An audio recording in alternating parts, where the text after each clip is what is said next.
You're watching ABC10 Plus Tonight. Hi, I'm Alex Bell. You're watching ABC10 Plus Tonight. The cold case of Alyssa Jane Tate, who died when she was 1 year old, is being reopened. We hear from the family of Alyssa, who are still calling and hoping for justice years later. Then, from a surplus to a deficit, leaders in the city of Lodi are trying to get creative as they prepare to hear a grim report on the city's budget forecast. ABC10 Plus Tonight starts now.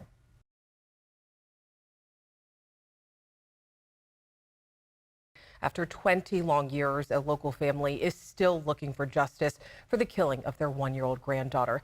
Alyssa Jane Tate was found dead in her family's Arden Arcade apartment back in 2005. And now her grandmother and great-grandmother, for the first time in 2 decades, say that they finally have hope that Alyssa's killer will be found. I want to bring in ABC10's Roxanne Elias. She spoke to the family today and has the story for us tonight. We talk about it every now and then and wonder if it's ever going to be solved, if truth will ever come out. Kim Keena's granddaughter, Alyssa Jane Tate, was murdered when she was just a year old in May of 2005. And for the last 20 years, the family has suffered as her case sat cold until this past Friday when detectives with the Sacramento County Sheriff's Office knocked on their door and shared they were reopening the toddler's homicide case. I had written letters and letters and letters over the past 20 years to them, inquiring what was being done to solve her case. Not to forget her. And not to forget her. We needed justice for her. And that is how they came about to contact me. Ginger McGar is Tate's great-grandmother. She says it's unclear how she died, but the sheriff's office says it was clearly a homicide. It happened just weeks after her first birthday. The family says Tate's mother was at work and her father was taking care of her at their apartment on El Camino Avenue in the Arden Arcade area. Keena says her daughter then called her crying to say Alyssa was in the hospital. She was laying in a bed, attached to everything. She was in front of a huge glass window, and we were kept out in the hall, and we watched her. And She didn't even look like Alyssa. no, she didn't. It was unbelievable, and we knew just looking at her that we had lost her. Investigators say 1-year-old Alyssa died soon after from injuries consistent with blunt force trauma. They also classified it as a homicide, but have yet to make any arrest. Our grandmothers are now pleading with anyone who might know something about the case to come forward. They say it'll be the closure they need to their decades-long grief. I'm praying for that for Alyssa. Yeah. She needs to have justice. The murderer has had 20 years of freedom. She has 20 years of being forgotten by him, and it can't go on. It has to be solved. She needs justice. In Sacramento County, Roxanne Elias, ABC 10. And if you know anything about this case, you are asked to contact the sheriff's non-emergency line. And tonight, Republican lawmakers say they tried to force a vote to stop what they call a hidden gas tax here in California. Months ago, California's Air Resources Board amended the low-carbon fuel standard that has since drawn criticism for it possibly raising gas prices. ABC 10's Jeannie Nguyen has been following this story for months and shares what happened at the Capitol today. The motion to suspend the Constitution fails. During Monday's Assembly floor session, state lawmakers were asked to vote on whether or not they should bypass the Constitution to just bring a bill to a floor vote without public input. Here we go again, paying more for gas, more for affordability, more for California. The bill, AB12, was co-authored by Assemblymember Jeff Gonzalez. He says if passed, would void all the amendments made to the state's low-carbon fuel standard, or LCFS, in November. And we need to make sure that with any one of our affordability bills, that they bring money right back into the pocket of family members of working-class Californians across the state. In November, the California Air Resources Board, or CARB, passed amendments to the state's LCFS. It allows major polluters like oil companies to buy credits to prevent them from being penalized from the state for polluting the air. Some predict it would raise the gas prices as much as 65 cents per gallon, something the executive officer of CARB has denied. If the LCFS passes next week, will gas costs rise? And my response was, no, I don't expect them to. Just last week, the Office of Administrative Law disapproved of the current version of the LCFS, saying it lacked clarity and didn't follow proper procedures. The California Air Resources Board says it will work to address these issues. A CARB spokesperson would not comment on AB12 today, but says data from a third party shows gas prices would only increase by 8 to 10 cents per gallon. For now, Gonzalez says he'll continue to fight for affordability. Yeah, we'll continue to work together as a caucus and find different ways to make California affordable again for the residents of California. The bill will now head to the Assembly Natural Resources Committee for its next hearing. All right, Jeannie Nguyen, our resident CARB expert here. Thanks for Here joining us. Yes. All right, so seriously though, with AB 12 heading to the Natural Resources Committee, what does this really mean for CARB and how they're going to address the LCFS too? Well, Alex, right now there's still no hearing date for AB 12, but as far as working with the Office of Administrative Law, CARB will resubmit rules to the LCFS in the next 120 days starting last week, and any changes would require a delay, including a period of public comment. I think it goes without saying. You already know Jeannie's going to be following this for you. Jeannie, thank you so much. From a surplus to a deficit, tonight leaders in the city of Lodi are trying to get creative as they prepare to hear a grim report on the city's budget forecast. ABC 10's Gabriel Porras has the story. Downtown Lodi is busy with business Monday. But customers of local shops like Ron Rose know life seems to be a struggle for a lot of folks, including for the city itself. An independent consultant hired by the city forecasting at least 9 years of budget deficits, starting in the fiscal year 2026, reaching a deficit of $2.6 million by 2034. They're set to present 3 new revenue options to the city council, including reimposing a tax on business licenses, increasing the transient occupancy tax, and increasing the sales tax. And I think we need to identify ways to grow that pie in different ways. Lodi Chamber of Commerce President and CEO JP Ducetti doesn't like any of the 3 options. With the business license tax, that's a direct hit to our business's bottom line, and that's difficult. With the sales tax increase, you know, that's an increase burden on our residents that are paying higher every day at the grocery store and gas station. And in downtown. let's try to think outside that box. Besides coming up with different solutions that's going to cost us taxpayers even more money. What we would hope to see is that we can raise revenue through our local businesses expanding or being able to attract other businesses into our community. You can't always cut your way out of a problem. The consultant's analysis and budget forecasts will be formally presented to city council members during a meeting on Wednesday, but the item is listed as a study session, meaning no action is expected at least this week. In Lodi, Gabriel Porras, ABC 10. And we also want to mention that if the city were to move to increase taxes, that decision would have to go before voters. All right, let's get a look at your forecast now, bringing in the chief herself, Monica Woods. Look, beautiful outside, a little cloudy. A lot warmer. I took off my jacket today walking into work. It kind of had that spring feel. You know, it had a little bit of the cloud cover, which we certainly have in spring, as well as the warmer temperatures. And we're seeing the clouds from a much stronger weather system to the north of us.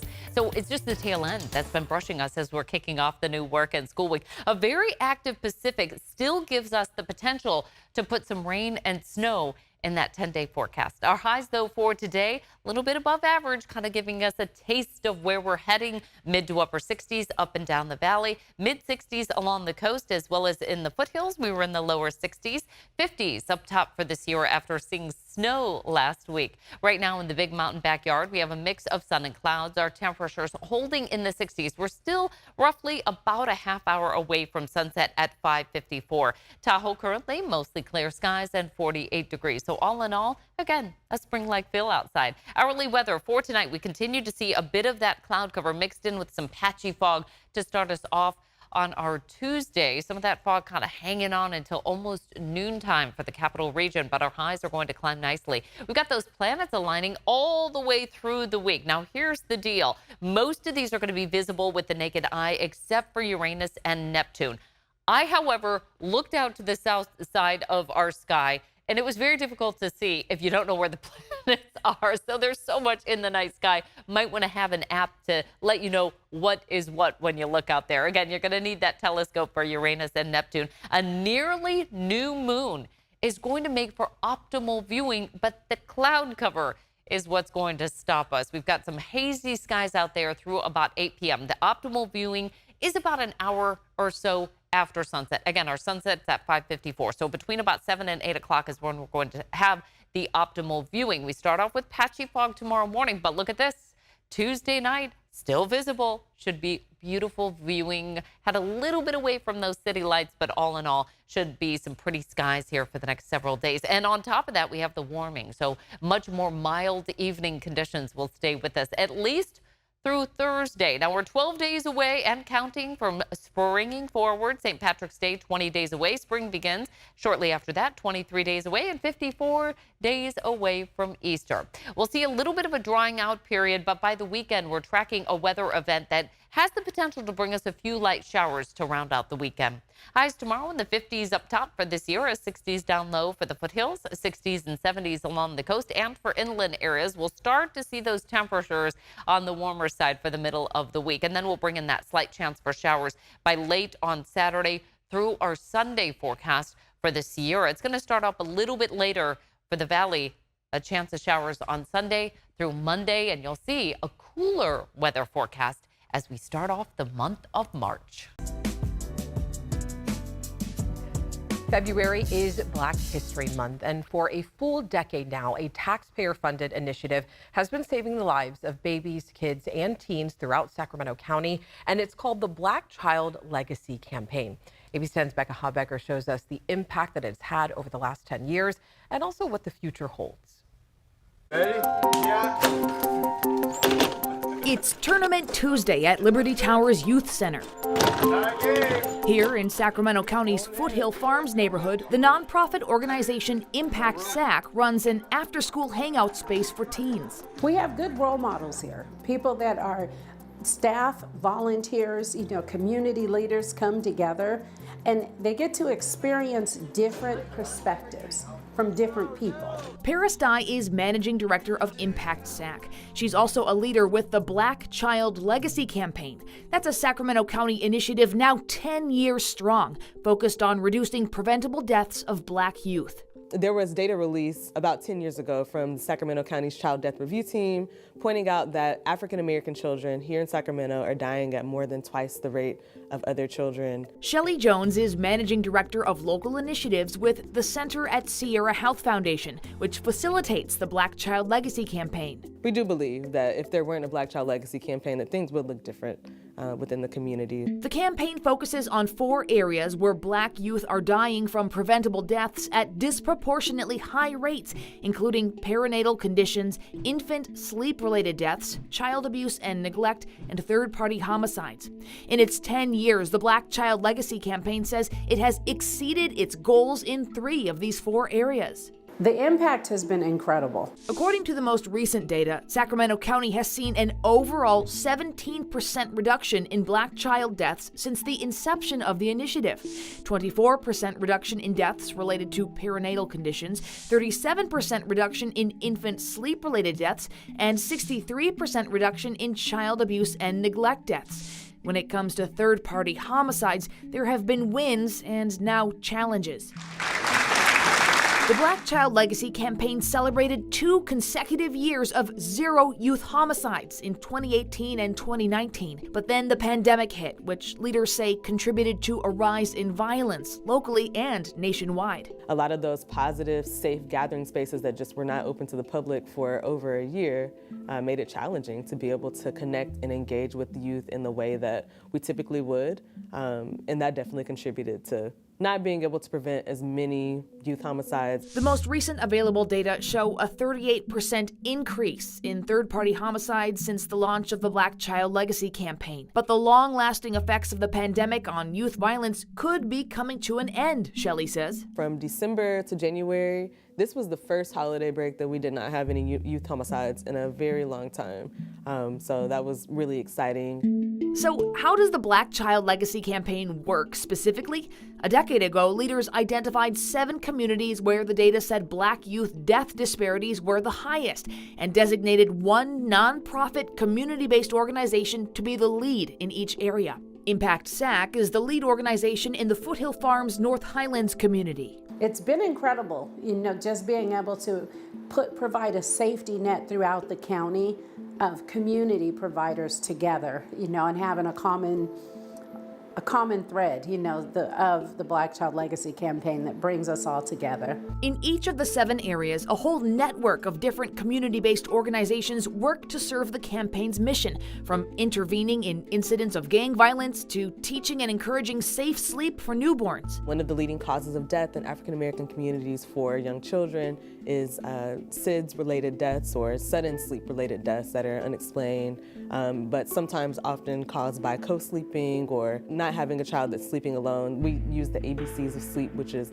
making sure your baby's alone, on their back, and laying in their crib. It's a mission that became even more personal for Shelley after the birth of her son last year. Just to ensure that things are, safe, he's able to thrive and be healthy, and the same thing that we want for our child is what we really want for all Black children in Sacramento and everywhere. Leaders say helping Black youth helps everybody. Now, when children are born in Sacramento County, the hospital will ask, do you have a safe place to sleep your baby? And if not, any family, regardless of race, they are sent home with a pack and play to sleep their child. Thank you, everybody, for being here. Now, after a successful decade of work, the Black Child Legacy campaign is setting its next long-term goals. Tangible outcomes, increase in school attendance, increases in grades, and staying longer in their households, finding places to build stable homes. I asked Paris, who has been with the Black Child Legacy campaign since the beginning, what motivates her to continue the work. The wins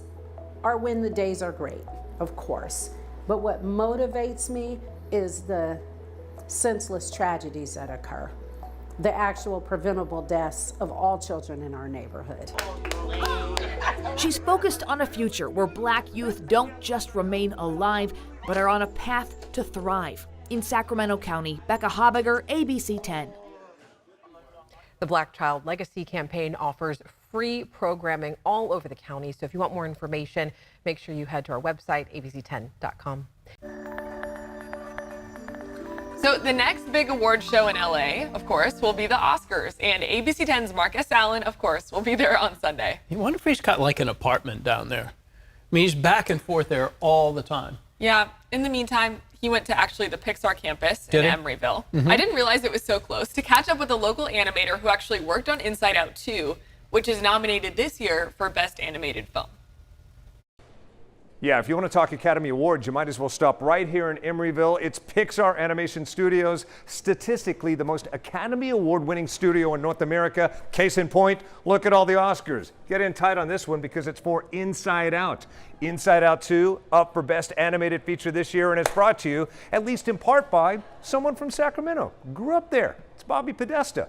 Take a look. I'm drawing a little bit of sadness, Mark. All right. And for those who don't know, where did you graduate high school? I graduated Christian Withers High School. Grew up in Sacramento my whole life. It was fantastic. And then went to school in Southern California, then came up here to Pixar Animation Studios, and my first film was A Bug's Life. A Bug's Life, then on to Toy Story 2. This man has racked up crosses, brushes with so many Academy Award-winning films.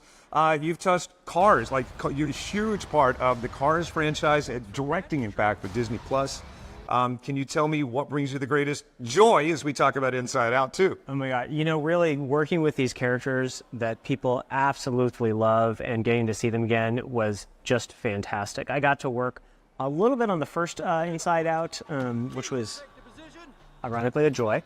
To be able to do that and to see these characters kind of come back into the world is fantastic. I'm really excited for them to see this film. It's amazing. I start to laugh and cry every time I think about scenes in this movie. So there are young people watching right now. One thing that we can say is that animation has started to become so much more inclusive. All young people watching right now can have a shot at doing what you do. Where do they start? 100%. I mean, really, like doing what I'm doing right now is a great way. You just practice. You just practice. If you see something, you want to go out, you want to draw, you want to make something, just make it. You have so much access to this stuff that, maybe I didn't have when I was a kid, but yeah, you've got computers or phones or iPads or whatever. You can go make a movie on your phone.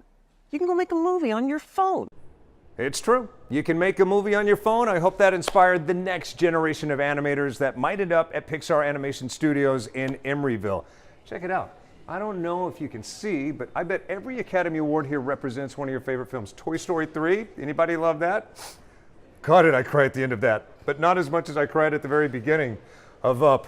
Pixar, you know how to tell a good story. Their next movie is called Elio, and speaking of Oscars, it stars Academy Award nominee Zoe Saldana. Want to check out more on Oscars? Watch Take a Look on the ABC 10 Plus app. Mark will do that. Thank you. Speaking of that, on the ABC 10 Plus TV app, we have content for you to watch to catch up on the Oscar nominees. We have a handful of Take a Look shows with Marcus Allen. You can watch and go in depth about all the nominations, including Wicked, Emilia Perez, Nickel Boys, and more. We have other red carpet and movie news to catch up on as well. Just look for the shows in the Now Playing playlist under the News tab. The app is free to download on your TV. Thank you so much for watching ABC 10 Plus tonight. We are here 24/7 on the free ABC 10 Plus TV streaming app. You can get your local news and weather anytime, anywhere you stream. I'm Alex Bell. Take care, and we'll see you next time. Trust isn't given, but earned. It's built every day by doing the hard work, putting in the hours, doing the research, holding the powerful accountable, and being there when you need us most. Working hard to earn your trust every day, every newscast, every story. Watch weeknights at 6 or stream live on ABC 10 Plus. Thanks for watching ABC 10 Plus. And now that you're here, why don't we take a look around and see what else is here? The very first tile on your left is always going to be streaming 24/7. You can find us adjacent to that, breaking news if it's there. And then right next to that, a replay of the most recent newscast. Whether it's ABC 10 Morning News at 5, 6, or beyond, it's going to be there. The forecast beyond that, and then right beyond that, the news that matters the most. Now that you know the basic tiles, let's go up to the top and take a deeper dive into news. We have every single newscast that you would need, including To the Point with Alex Bell, taking a deeper dive into the issues. Beyond that, ABC 10 Morning News at 5 and 6 and 11, the evening shows as well. Below that, you can watch the top stories from To the Point. Under that, Dollars and Cents, where you can learn how to navigate this challenging economy. And below that, you can watch our award-winning ABC 10 Special Investigations, where we hold the powerful accountable. Going into weather, look, it's the 10-day forecast, getting you ready for the weekend and beyond. Beyond that, sports. I know you care about the Sacramento Kings. We have the most comprehensive guide to anything, everything Kings in the locker room and on the court. We have it. Below that, I know you care about the San Francisco 49ers. We can't mention Bay Sports without talking about the Oakland A's. We have that too. Backing out again, come up to the top and join me on Verify. I'm super excited about this. Our experts are checking the facts, verifying the truth for you. Jump up now to shows. Very excited about this. Oh, look. It's Take a Look. This is my show. I love movies, and if you love movies or streaming shows, whether it's on screens this big, or this big, it's Take a Look. Recently went behind the scenes, sat down with Lady Gaga and Joaquin Phoenix to talk about Joker 2. I love the movie, and oh, I just heard you shout you hate the movie. Jump in, we talk about it on this show. Other shows, Bartell's Backroads, go up and down the state of California, tank of gas getaways, one fuel cell getaway, like places like the Toy Museum. This is what kids did before they had screens. Over here, the Moaning Caverns of Calaveras County, one of the most coveted caves in all of California. You know, watching this show, I discovered there's a cave that could fit the entire Statue of Liberty in your own backyard. You'll find about that and more with Bartell's Backroads. Down below that, To the Point. It is one of my favorite newscasts because they talk about news with Alex Bell the way you talk about news. It's conversational, but in-depth at the same time. Below that, Your California Life.